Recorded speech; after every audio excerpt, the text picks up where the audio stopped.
Innani ana Allah la ilaha illa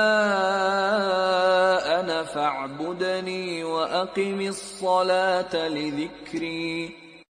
Keadaan mereka dari keadaan yang penuh dengan khauf, kekhawatiran, kecemasan, ketakutan menjadi keadaan yang penuh dengan damai sentosa, aman, sejahtera. Namun syaratnya ada. Allah lanjutkan dalam ayat ini, ya'budunani wa la yusyrikuna bi syai'an. Mereka itu beribadah hanya kepadaku, kata Allah. Wa la yusyrikuna bi syai'an, dan tidak mempersekutukan aku dengan sedikit pun, dengan sesuatu apapun. Karena syai'an di situ nakirah. Sebelumnya konteks kalimatnya nafi. An-nakiratu fi siyakin nafi tufidul umum. Ini kata ulama usul fikih ya. Ada isim nakirah didahului oleh kata yang bermakna penafian, kata negatif gitu ya, yang bermakna tidak. Maka memberikan makna umum, artinya mereka tidak mempersekutukan aku dengan apapun, baik itu syirik besar maupun syirik kecil. Dan itu hanya kita ketahui dalam ilmu tauhid tentang syirik tersebut. Jadi Bapak Ibu yang dirahmati oleh Allah, dalam rangka supaya Allah berikan kepada kita kekhalifahan, maka jalannya adalah dengan mempelajari, mengamalkan dan mendakwahkan tauhid dalam kehidupan kita. Dan itulah yang dilakukan oleh Rasulullah ya, selama 13 tahun di kota Mekah ini, pure tauhid, murni ya, dakwah beliau tauhid. Nah, kemudian 10 tahun di kota Madinah, beliau menjelaskan hukum-hukum, namun beliau tidak meninggalkan dakwah tauhid. Tetap beliau ya mengajarkan, menyerukan kepada tauhid. Sampai ke hadis yang pernah kita sampaikan itu, sering kita dengar, 5 hari sebelum wafatnya Rasulullah. Jadi Rasulullah masih mengingatkan sahabatnya, mengingatkan umatnya akan bahaya kesyirikan. Sebagaimana sabda Rasulullah dalam hadis Sahih Al-Bukhari ya, la'natullah al-yahud wan nasara, la'natullah al-yahud wan nasara. Dalam riwayat yang lain, la'anallahu al-yahud wan nasara ittakhadhu qubur anbiya'ihim masajidah. Yang mereka menjadikan kuburan para nabi mereka sebagai masjid, yang mereka bertawassul, yang mereka ngumpul-ngumpul di kuburan itu untuk meminta berbuat kesyirikan. Ini dilaknat oleh Allah. Orang Yahudi seperti itu kebiasaannya, orang Nasrani juga, dan siapa saja yang menyerupai kebiasaan mereka ini. Baik Bapak Ibu yang dirahmati oleh Allah, kita kembali melanjutkan pembacaan kitab Al-Mulakhas fi Syarh Kitab Tauhid yang ditulis oleh Syekh Shalih Fauzan, yang merupakan penjelasan dari kitab Tauhid oleh Al-Imam Al-Mujaddid Syekhul Islam Muhammad ibn Abdul Wahhab An-Najdi At-Tamimi rahimahullahu ta'ala wa ra'ah. Pada pembahasan yang lalu kita sudah masuk kepada hadis yang terakhir dalam masalah tabarruk. Hadis dari sahabat Abu Waqid Al-Laitsi yang beliau bernama, kemarin sudah kita jelaskan ya, namanya Al-Haris ya, Ibnu Auf, itu nama beliau.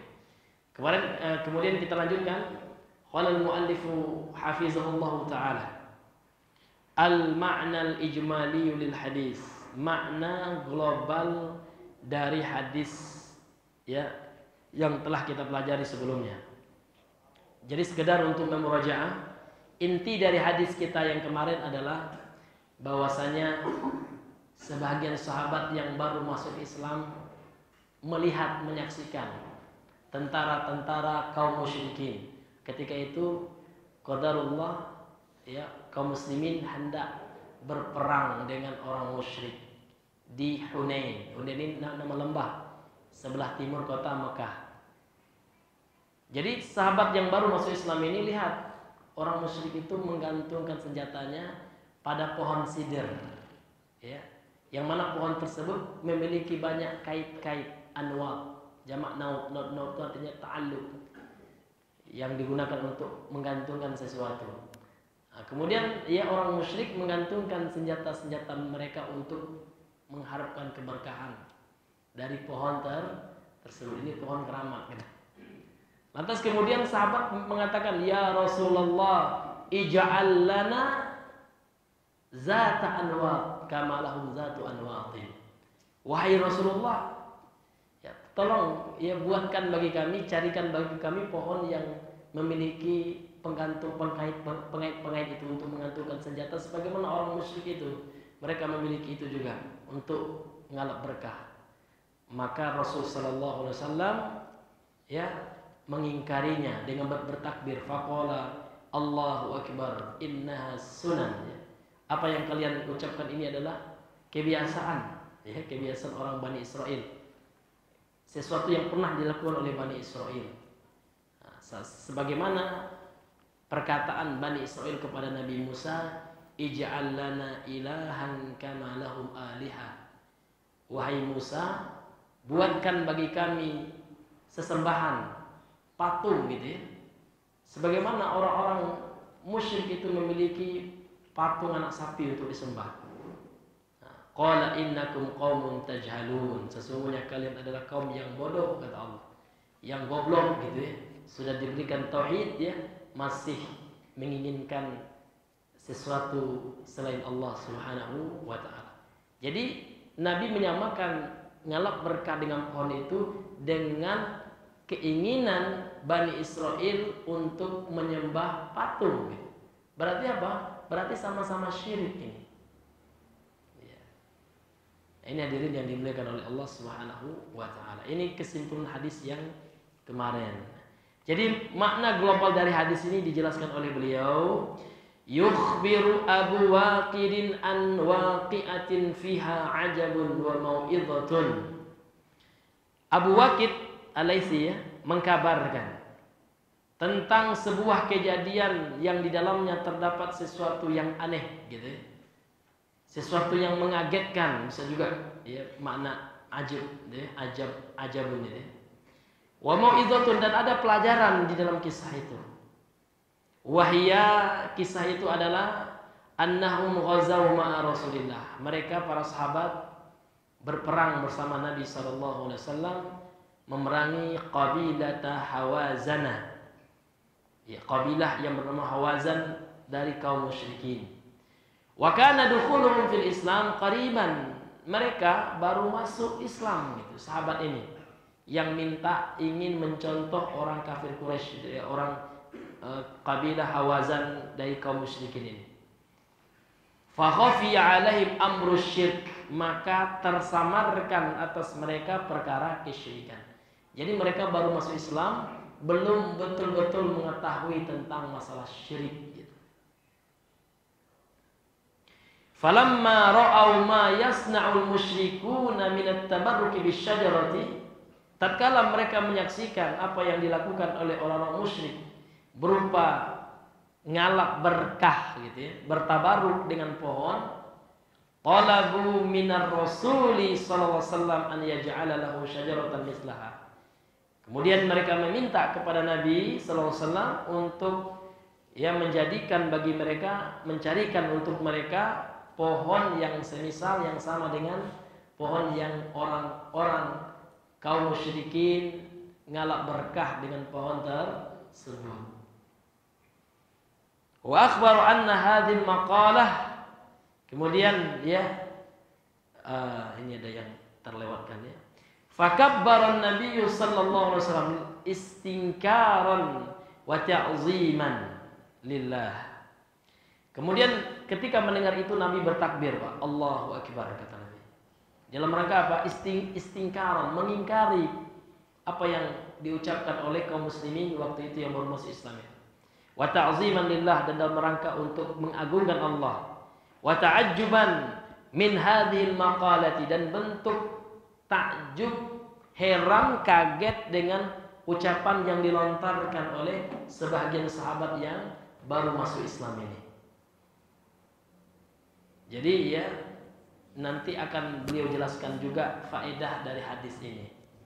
Jadi dari hadis penggalan kecil ini bahwasanya Nabi bertakbir istingkaron ya.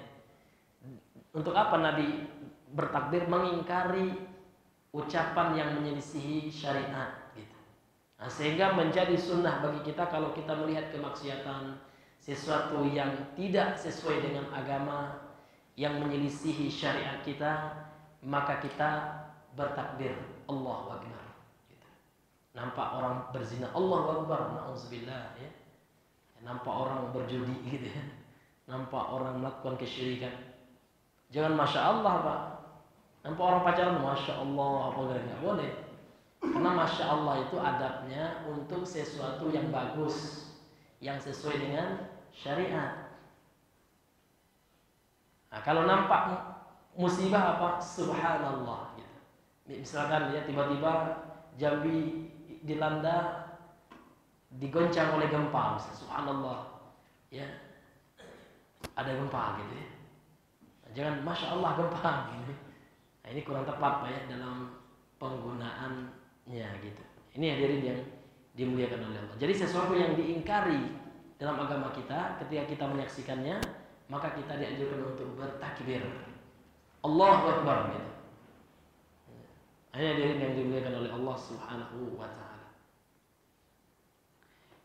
Kemudian kata beliau, wa akhbara anna hadhil maqalata tushbihu maqalata qaumi Musa, dan beliau mengkabarkan, menginformasikan Rasulullah sallallahu alaihi wasallam bahwasanya ucapan ini menyerupai ucapan kaum Nabi Musa kepada Nabi Musa, lahu kepadanya. Lamma ra'au man ya'budul asnam, ketika kaum Nabi Musa melihat ada seseorang yang menyembah berhala. Apa katanya? Apa kata mereka? Ij'al lana alihan kama lahu alihah. Jadikan untuk kami sesembahan selain Allah, wahai Musa, sebagaimana mereka memiliki sembahan. Ya, jadi kaum Nabi Musa itu Pak nampak orang lagi nyembah anak lembu gitu ya. Patung lembu dari emas. Di kalangan ahli tafsir ada yang mentafsirkan seperti itu. Minaz zahab ya.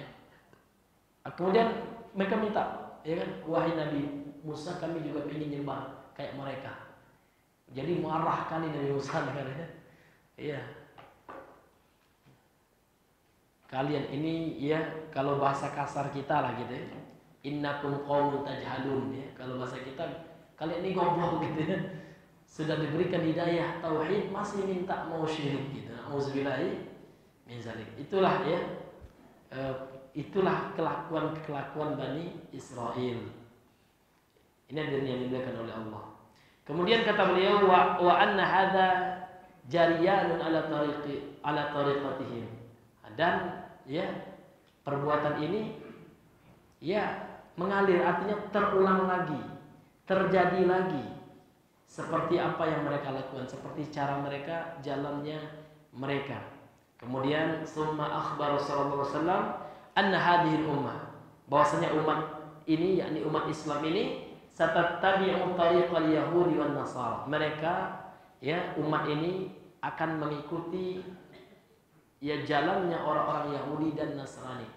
Wa tasluku manahijahum, dan akan menempuh ya manhaj mereka, metode mereka dalam agama dan di dalam adat tradisi.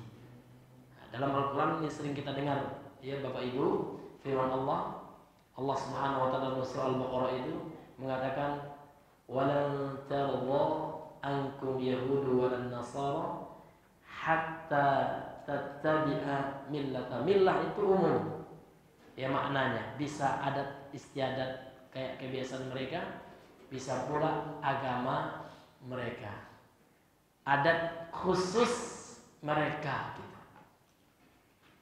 Dan di antara kebiasaan orang Yahudi dan Nasrani, mereka senang membuat ya, memeriahkan segala sesuatu itu, dimeriahkan Pak. Lahir anak dimeriahkan. Ya, kemudian tanggal berapa ini lahir anak? Ya, tanggal 17 Agustus tanggal 16 November gitu. Apa ya, setahunnya lagi pas tanggal 16 November ayo gitu ya. Ya, dengan kadang dengan bahasa Inggris ya, happy birthday gitu. Kalau tiba kita orang Islam, kita ikuti juga Pak. namun kita islamisasikan. Kalau kita baca yasinan mungkin na'udzubillahnya min dzalik. Dengan doa barakallahu fi umrik, kayak gitu ya. Semoga Allah memberkahi umurmu. Ya. Jadi para ulama ya seperti Syekh bin Baz sekarang berfatwa. Apa ilat itu sebabnya? Kenapa dikatakan haram seperti itu? Maka ilatnya adalah ya tasyabbuh ya bil kufar. Karena kenapa dilarang sehingga melahirkan hukum fatwa haram? Karena mencontoh kebiasaan orang kafir. Dan kita harus tegas juga ya sama apapun yang mencontoh orang kafir ya kita katakan nggak benar, sehingga beliau konsisten. Ya, Syekh bin Baz ya ketika ditanya kalau memperingati hari lahir itu haram sih, iya. Bagaimana kalau hari negara kita ini depannya raja ya sama aja kata Syekh bin Baz ya. Itu juga kebiasaan orang Yahudi. Nabi nggak pernah ketika menang Nabi ya menguasai Makkah dalam sejarah Fathul Makkah itu Nabi tidak memperingati hari pembebasan kota Makkah. Pernah nggak? Nggak ada. Tetap itu nggak benar tasyabbuh bil kufar kata beliau. Itu diulangi lagi oleh murid beliau Syekh Al-Fauzan. Jadi Syekh Al-Fauzan kan ada channel beliau lagi live ini. Ketika live itu ditanyakan tentang itu, dijawabnya nggak boleh, langsung diputus sama pemerintahnya gitu. Ini bahayanya kan seperti itu. Begitulah konsisten ulama Ahlussunnah. Jadi kalau ada ulama Ahlussunnah yang mengatakan dilarang yang seperti itu, jangan kita bilang itu ekstrim gitu ya. Iya. Kenapa? Ya. Karena sama hukumnya. Kalau hari ulang tahun kita dilarang, ya seluruh yang namanya ulang tahun dilarang juga gitu. Nah, jangan kita tebang pilih. Nah, kalau negara nggak apa-apa, ya kan? Apa bedanya dengan memperingati ulang tahun kita, ya kan? Atau ulang tahun perusahaan gitu ya? Kan bukan masalah dunia juga. Nah, namun itu tetap dilarang oleh para ulama kita. Ini bukan kata saya, banyak jangan bilang saya pula Abu Faruk mengatakan memberikan juga enggak, apa saya yang menukil perkataan ulama. Dan ada fatwanya ya di share itu, di YouTube ada banyak gitu. Yang berupa tulisan gitu. Ini bukan berarti kita nggak cinta tanah air. Cinta tanah air boleh. Bahkan Nabi SAW itu mengatakan sungguh Mekah itu adalah kota yang aku cintai, boleh. Ya, sama dengan kita suka dengan misalkan kesukaan bapak apa, makan pecel lele, sama aja. Itu namanya cinta yang sifatnya fitrah. Boleh kita cinta tanah air kita, cinta kampung kita, ya kan? Itu tidak apa-apa gitu. Namun ada memang perkara-perkara yang di situ bentuk tasyabbuh dengan orang non-muslim. Karena itu terjadi Pak di kota Madinah. Sebelum kedatangan Nabi disebutkan dalam hadis Sahih At-Tirmizi ya.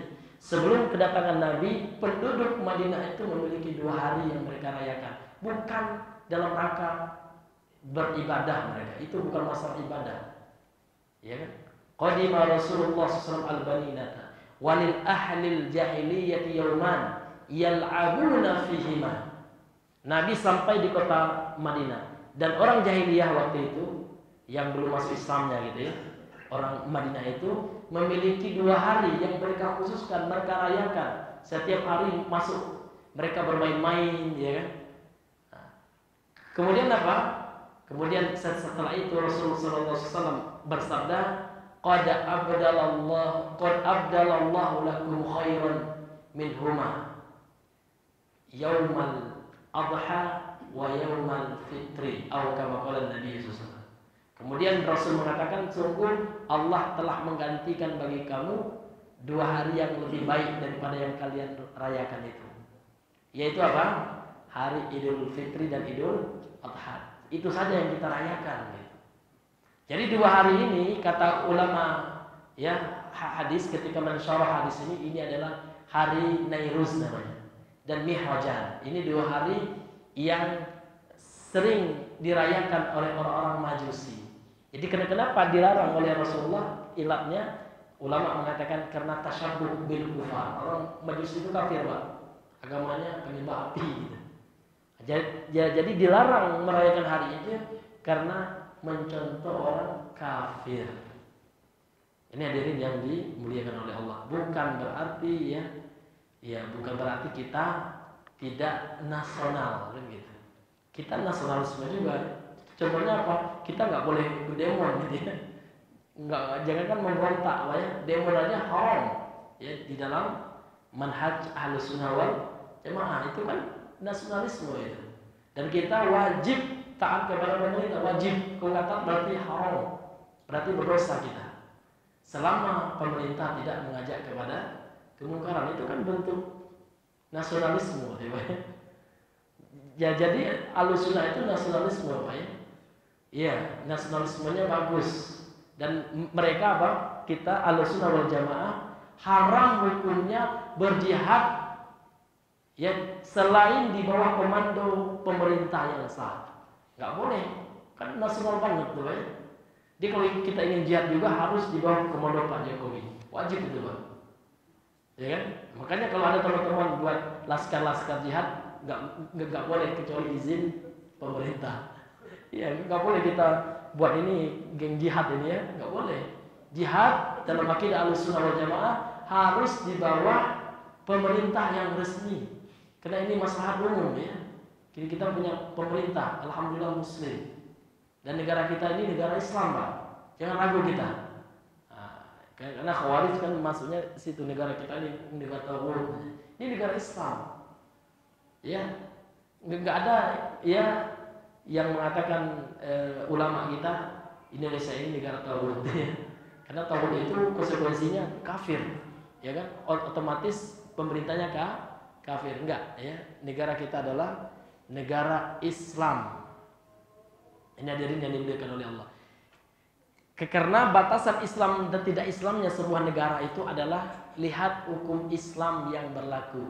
Kalau hukum Islamnya dilindungi, ya kemudian dibebaskan oleh pemerintah, itu negara Islam. Contoh kita sholat, ada nggak pemerintah melarang Pak? Nggak ada, bahkan disuruh oleh pemerintah. Bahkan haji saja diatur oleh pemerintah, harus daftar dulu walaupun lama ya. Ya, diatur oleh pemerintah. Nah, tiba-tiba ada orang itu negara kafir. Masa orang pemerintah nggak ada larang kita sholat dibilang kafir? Bahkan pemerintah sholat. Bahkan ada lembaga MUI, ya kan direstui oleh pemerintah.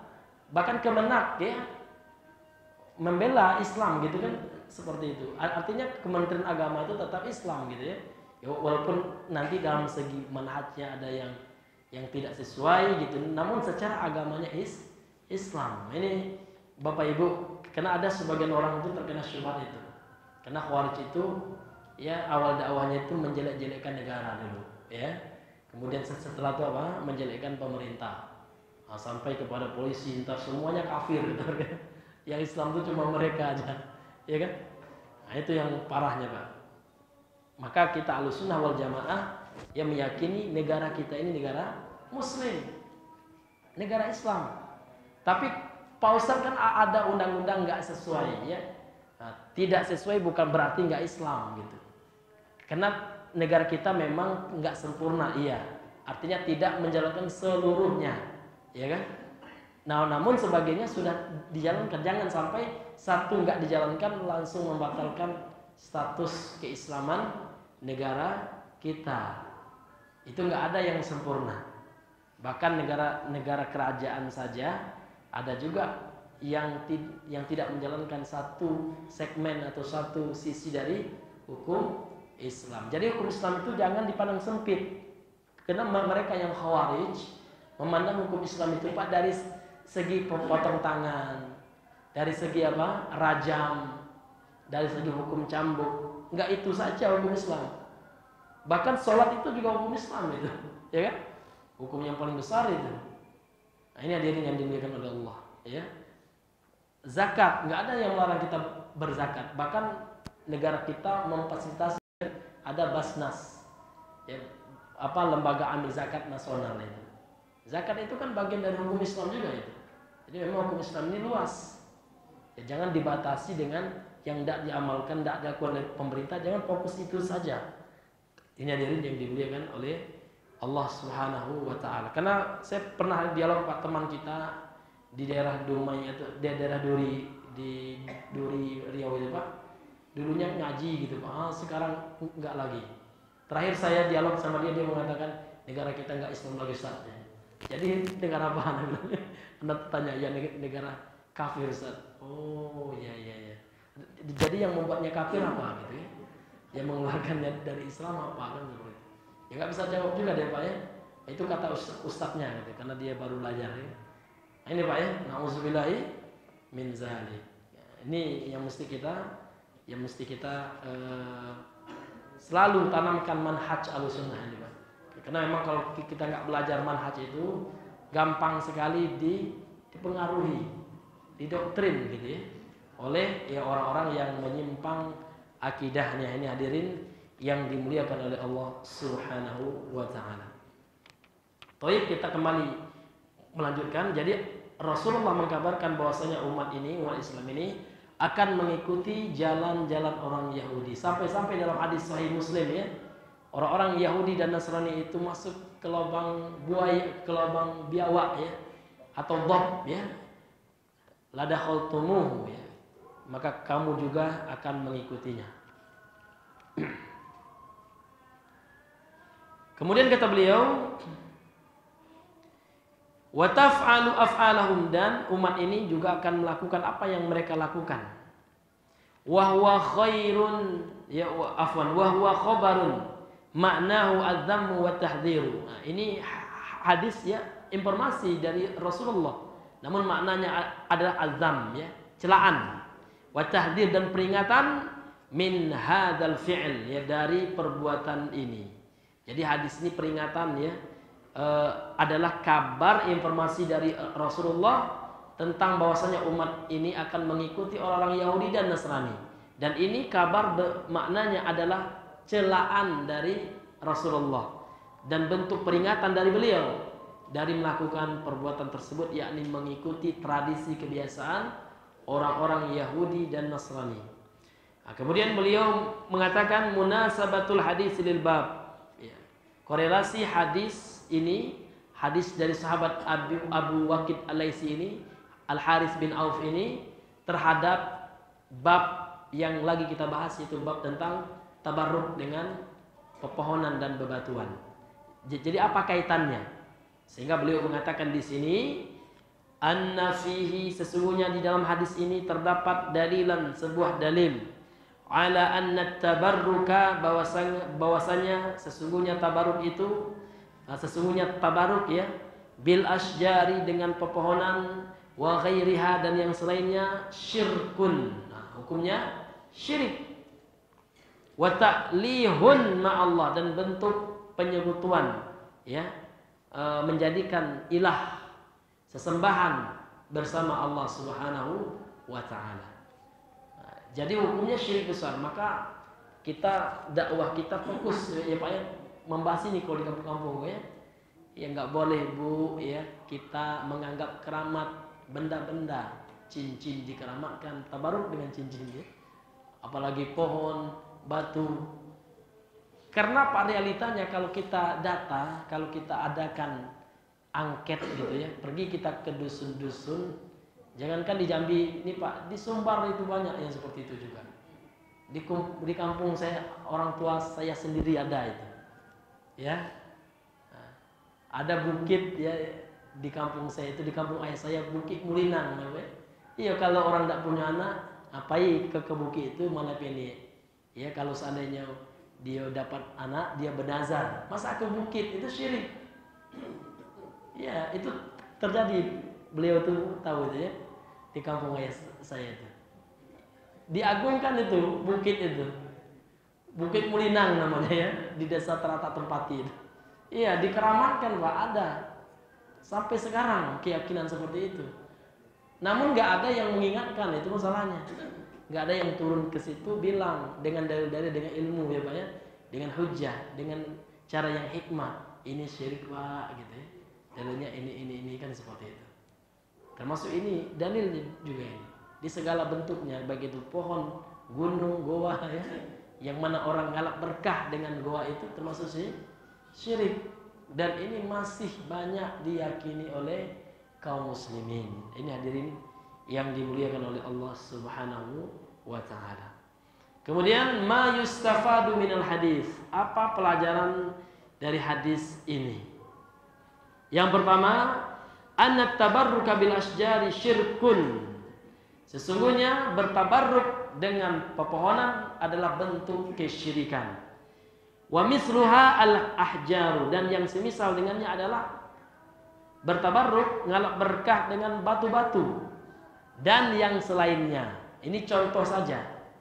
Jadi pembahasan tentang bertabaruk dengan pohon, dengan batu, mimbabi al-misal faqat ya. Ini dalam rangka contoh saja, bukan pembatasan.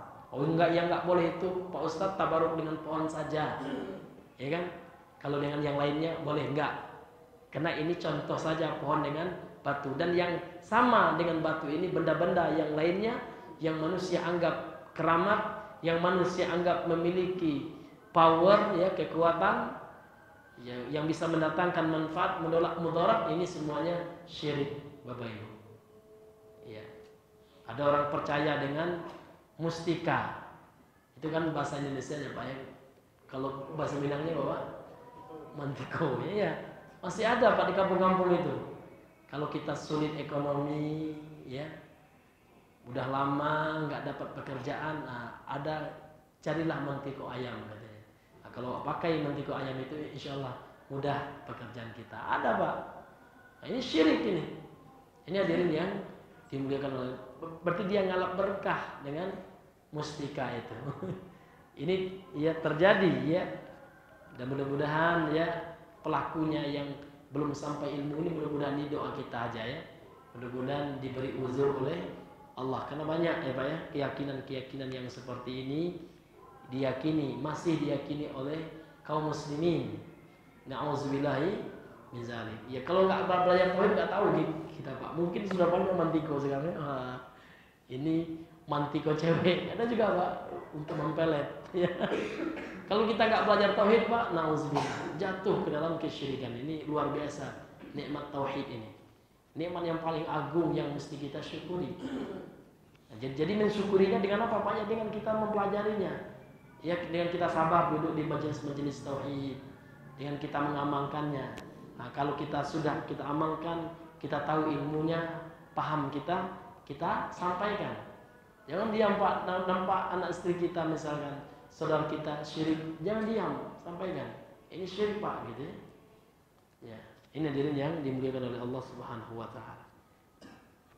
Kemudian pelajaran yang kedua, annal muntaqila minal batil alladhi i'tadahu la ya'manu an yakuna fi qalbihi baqiyatun min tilkal 'adah. Sesungguhnya orang yang pindah, orang yang hijrah lah kalau bahasa kitanya ya, dari sebuah kebatilan yang biasa dia lakukan, maka belum aman dia gitu ya. Ya, belumlah murni dia, yang masih ada dan dalam hatinya sisa ya dari kebiasaan tersebut. Nah, contohnya dalam hadis ini, sahabat yang baru masuk Islam. Dan sahabat yang baru masuk Islam ini sebagiannya mantan musyrik kan gitu. Masih ada keyakinan itu, suka ngalap berkah itu.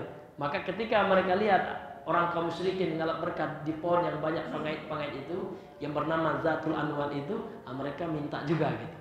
Nah, karena masih ada sisa-sisa tradisi jahiliyah di hati mereka. Begitu juga Pak, kita misalkan pelaku maksiat, suka dulu berjudi, maka betul-betul kita jaga hati kita. Ya, jangan lagi berteman dengan yang suka judi, hindari tempat-tempat perjudian. Karena masih ada sisa-sisa keinginan itu, dikhawatirkan masih ada dalam hati kita. Seperti itu. Kemudian pelajaran yang ketiga, as-salis, anna sababa ibadatil asnami huwa ta'zimuha wal 'ukufu 'indaha wa tabarruku biha. Sesungguhnya sebab dari mengibadahi berhala, menyembah berhala, adalah pengagungan terhadap berhala itu terlebih dahulu Pak ya. Jadi seseorang menyembah berhala itu diawali dengan mengagungkannya. Wow gitu Pak ya. Nampak patung, wih mantap gitu ya. Jadi hatinya senang dulu Pak. Iya, awalnya seperti itu Pak. Jadi dia ada ta'zimnya.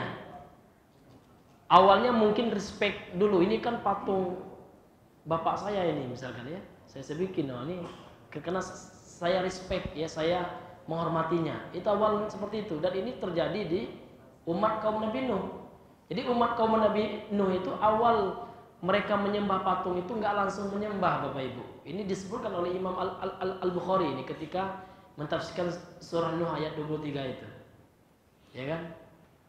Jadi awalnya mereka buat gambarnya, dilukis Pak ya, dalam rangka untuk mengingat saja awalnya Pak, kenang-kenangan gitu ya. Untuk mengingat ya, karena masih ada orang tua kita ya, ini. Kemudian setelah itu dibuat patungnya Pak. Awalnya belum disembah, karena orang masih paham tauhid itu nggak boleh nyembah patung kan itu. Namun setelah generasi ini meninggal semua, mungkin 100 tahun setelahnya orang nggak paham tauhid, akhirnya apa? Disembah. Sehingganya Rasulullah mengatakan dalam hadis Sahih Muslim, asyad dan inna asyad dan nasi azaban yaumal qiyamati al-musawwirun. Sesungguhnya manusia yang amat keras azabnya di hari kiamat adalah tukang gambar. Kenapa? Alasannya Pak, ilatnya Pak. Karena dia akan menjadi ya sebab orang berbuat syirik. Tapi kan ada juga yang berpendapat sekarang ya. Tapi kan kita nggak mau niat menyembah Pak Ustaz. Memang itu yang terjadi di masa Nabi Nuh. Mereka melukis nggak niat menyembah, ya kan? Namun apa yang terjadi setelahnya?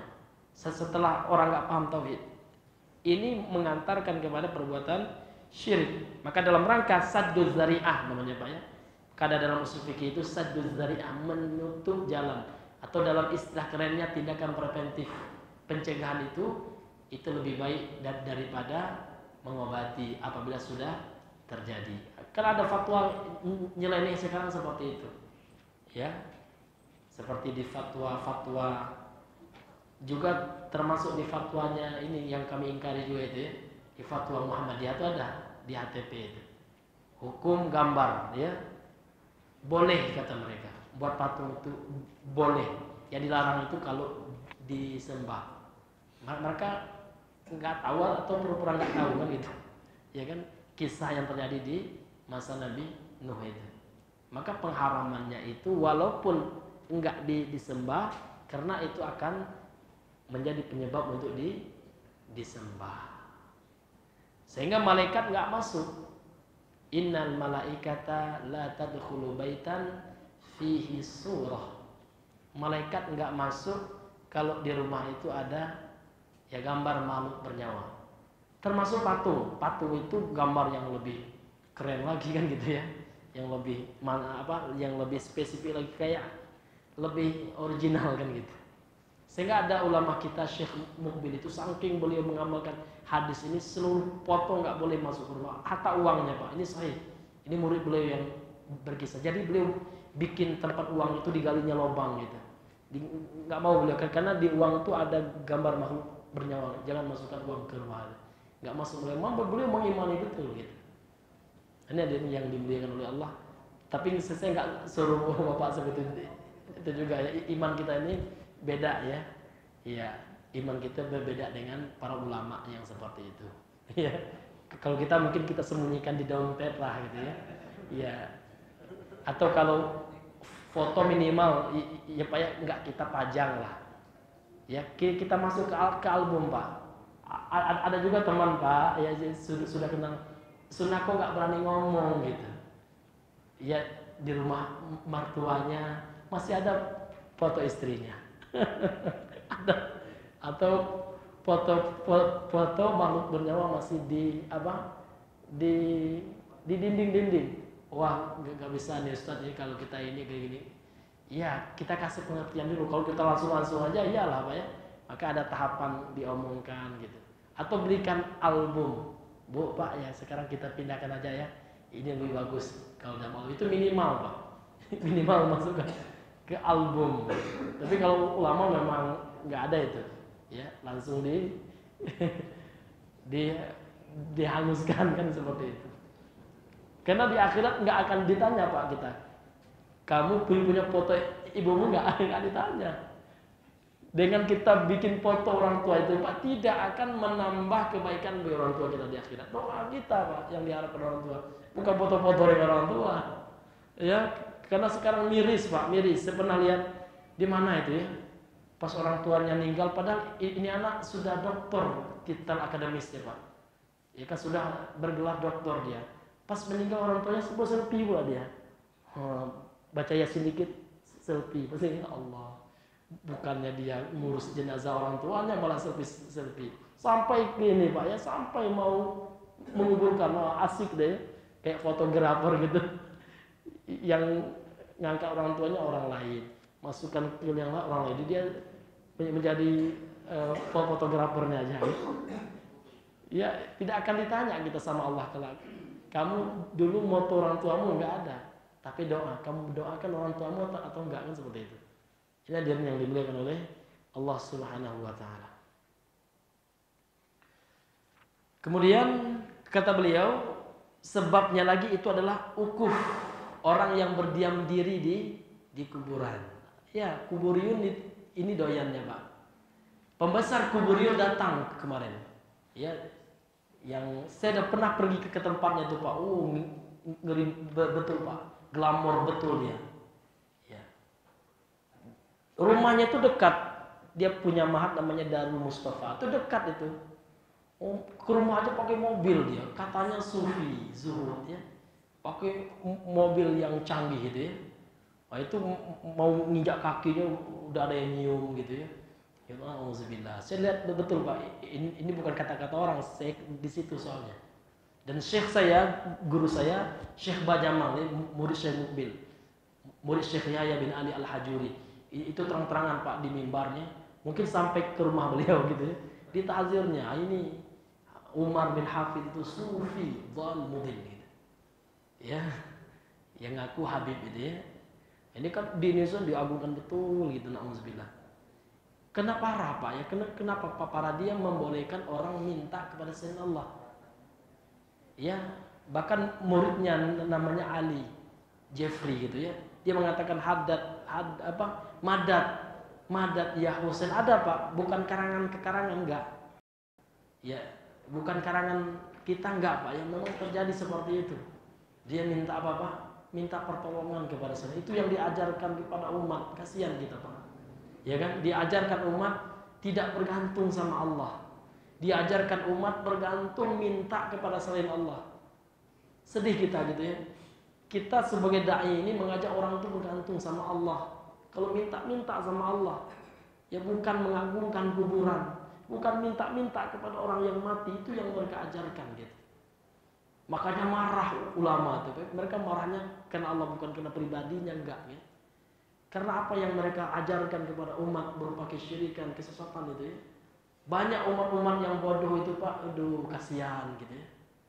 Ya, tersesatkan oleh yang seperti itu. Maka ulama kita Ahlussunnah tegas dia masalah syirik ini ya. Ya, tidak ada toleransi kalau masalah kesyirikan itu. Kemudian yang keempat pelajarannya kata beliau, ukuf ya, kemudian tabaruk dengan pepohonan, kemudian patung-patung tersebut. Kemudian yang keempat, annal insana qad yastahsinu syai'an. Sesungguhnya manusia itu terkadang menganggap baik sesuatu. Wa yadhunnuhu yuqarribuhu ila Allah, dan dia menganggap hal itu mendekatkannya kepada Allah. Wa huwa yub'iduhu anhu. Namun sejatinya itu menjauhkan dia dari Allah Subhanahu wa taala. Nah, orang sufi gitu juga ya, mereka minta tawassul, Pak. Istighosah dengan mayit-mayit yang telah mati, dengan kuburan-kuburan orang soleh yang mereka keramatkan. Mereka yastahsinun ya. Mereka menganggap itu hasan, baik. Betapa banyak kata Imam Ibnu Mas'ud ya, betapa banyak orang yang niatnya itu baik namun dia tidak mendapatkan pahala. Ya. Karena hanya berdasarkan persangkaan menganggap baik sesuatu, ya ini tidak serta-merta menjadi baik. Karena baik itu ada standarisasinya. Baik itu ada syaratnya. Baik itu mestilah sesuai dengan agama kita, dengan Al-Quran dan sunnah Nabi Sallallahu Alaihi Wasallam. Kemudian Bapak Ibu yang dirahmati oleh Allah, kemudian kata beliau yang kelima, annahu yambaghi lil muslimi an yusabbiha wa yukabbira idza sami'a ma la yambaghi an yuqala fid dini wa 'inda ta'ajjubi. Sesungguhnya ya seharusnya bagi setiap muslim untuk bertasbih, baca subhanallah, wa yukabbir, dan mengucapkan takbir Allahu akbar. Kapan? Idza sami'a, apabila dia mendengar malah yang bagi an yuqal, sesuatu yang tidak layak untuk dikatakan bertentangan dengan agama, fid din, dalam agama ini. Jadi ada orang yang mengatakan sesuatu yang salah tentang agama, sesuatu yang bertentangan, maksiat ya, bertentangan dengan agama, maka kita bertasbih subhanallah dan bertakbir Allahu akbar. Dan ketika kita kaget, heran gitu, ada terjadi sebuah kemaksiatan, sesuatu yang melanggar syariat ya, itu namanya ta'ajjub ya. Maka kita mengucapkan tasbih subhanallah dan takbir ya. Kemudian yang keenam kata beliau, al-ikhbaru an wuqu'i syirki fi hazihi al-ummati wa qad waqa'a. Informasi dari Nabi sallallahu alaihi wasallam tentang terjadinya kesyirikan pada umat ini dan sungguh telah terjadi. Dan akan senantiasa terjadi sampai hari kiamat, Pak. Ya. Orang-orang yang berbuat syirik kepada Allah Subhanahu wa taala. Kemudian yang ketujuh, hadis ini adalah alamun min a'lami nubuwwatihi sallallahu alaihi wasallam. Hadis ini adalah salah satu tanda dari tanda-tanda kenabian Nabi sallallahu alaihi wasallam, haitsu waqa'a syirku fi hadhil ummah, ketika telah terjadi syirik di umat ini. Kama akhbara sallallahu alaihi wasallam, sebagaimana yang telah dikabarkan oleh Nabi sallallahu alaihi wasallam. Jadi Nabi memang sudah berikan kode ya, sudah berikan sinyal akan terjadi perbuatan syirik di tengah-tengah kaum muslimin. Dan sungguh terjadi waktu itu kan, orang baru masuk Islam kan, orang Islam minta pohon untuk bertabaruk kan gitu. Dan akan terjadi juga, Pak. Ya. Makanya untuk itu kita selalu membentengi diri kita dengan tauhid. Karena lawan dari syirik itu adalah tauhid ya. Kemudian yang ketujuh, yang kedelapan, an-nahyu anit tasyabbuh bi ahli jahiliyah. Larangan mencontoh, menyerupai pelaku atau orang-orang jahiliyah. Wal yahudi wan nasara, dan orang-orang Yahudi dan Nasrani. Illa, kecuali ma dallad dalilu ala annahu min dinina. Kecuali ada dalil ya yang menunjukkan bahwasanya perbuatan tersebut bahagian dari agama kita, itu boleh karena sesuai dengan agama, tidak bertentangan dengan agama. Jadi kalau kita kembali kepada kenapa ulang tahun itu dikatakan tasyabuh, karena ditentang oleh Rasulullah SAW. Karena seluruh bentuk perayaan sesuatu yang selalu dirayakan, nah ini hadirin yang dimuliakan oleh Allah, ini bentuk tasyabuh dengan orang ahli jahiliyah yang di Madinah. Makanya ulama mengatakan itu dilarang, ya Pak ya.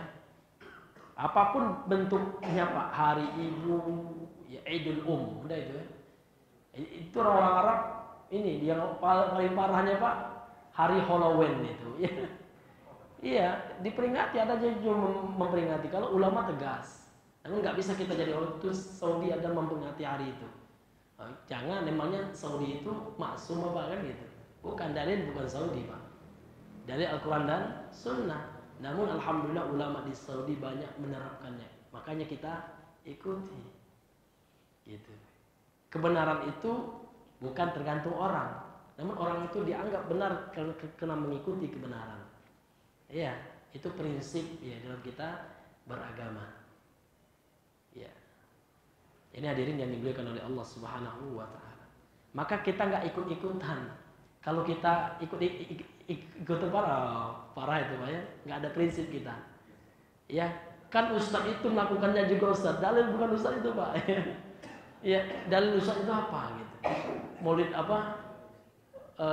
Milad nggak boleh ini Pak. Ini contoh ya. perayaan ulang tahun nggak boleh. Kalau ulang tahun yang ini boleh, kok nggak konsisten gitu, ya kan? Iya. Kalau seorang ustadz misalkan ditanya, ustadz apa hukumnya merayakan ulang tahun saya nih? Oh nggak boleh. Tapi kok kalau ulang tahun yang itu boleh gitu? Akan didoakan. Ya saya doakan juga Pak. Kan Allahumma barik fi umri kan gitu. Kita doakan juga, ya Allah berkahi umurku. Kalau yang itu kan ya Allah berkahi negaraku.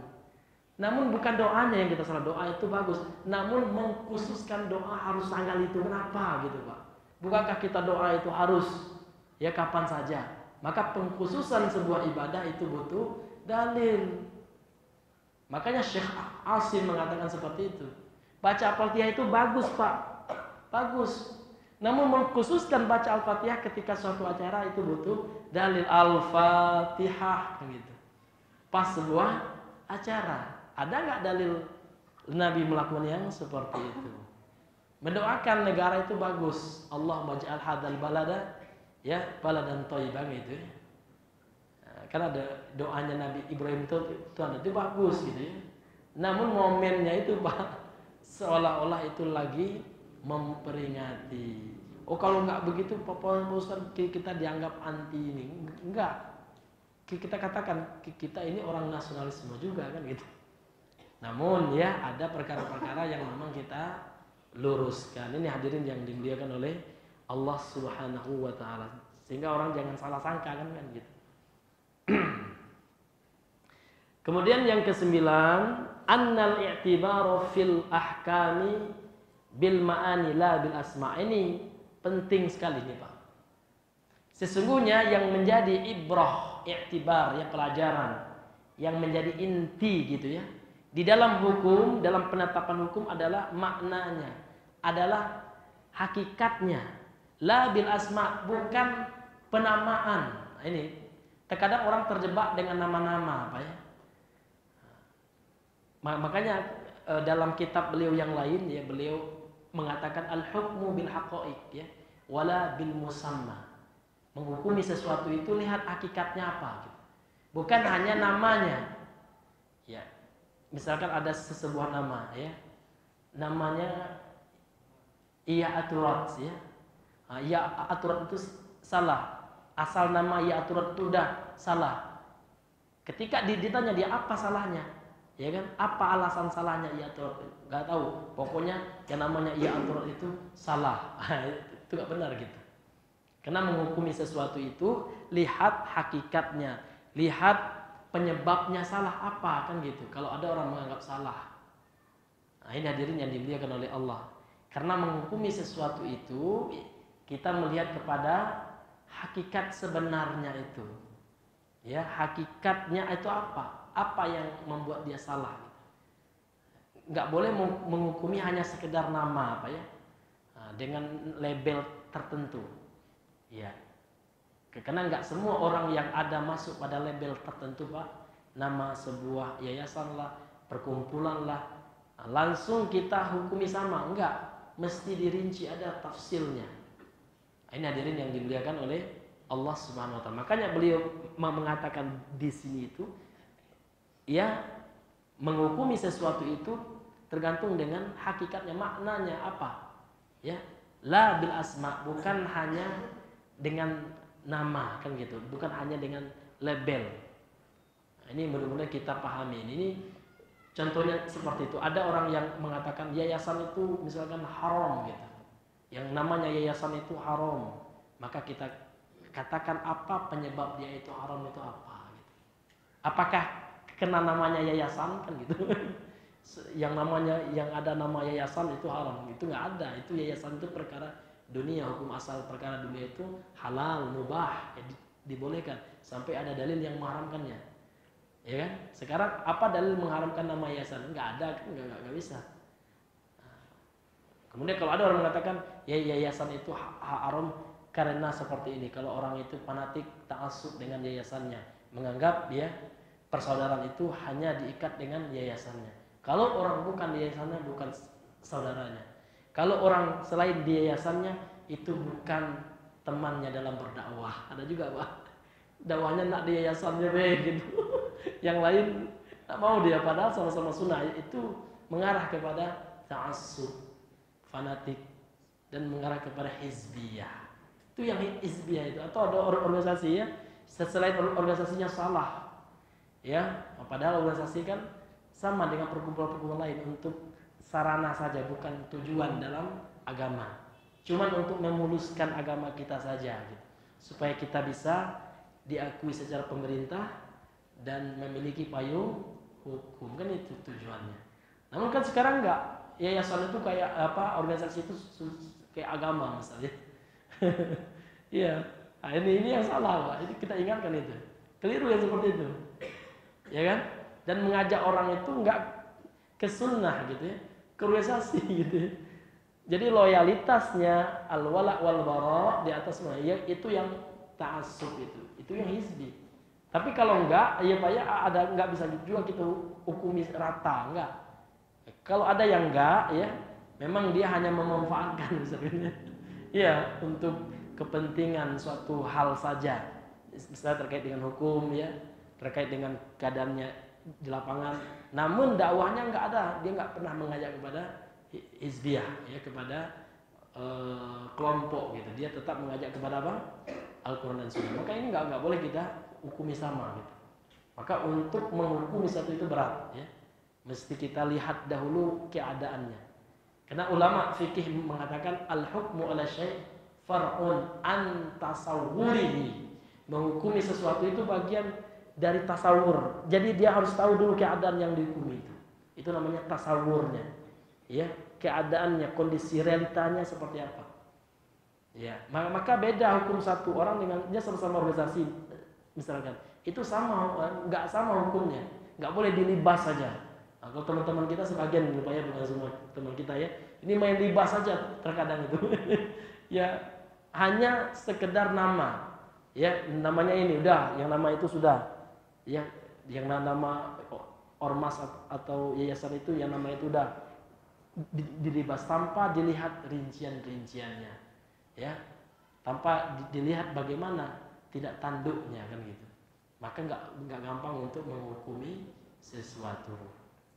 Karena kalau salah kita menghukum sampai ke akhirat Pak, mahkamahnya ya, peradilannya nggak sampai di dunia ini Pak, sampai diadili oleh Allah kan gitu. Nah, kalau benar kita alhamdulillah, kalau salah gimana kan gitu. Nah, makanya untuk hal itu butuh kehati-hatian yang sangat ekstra gitu.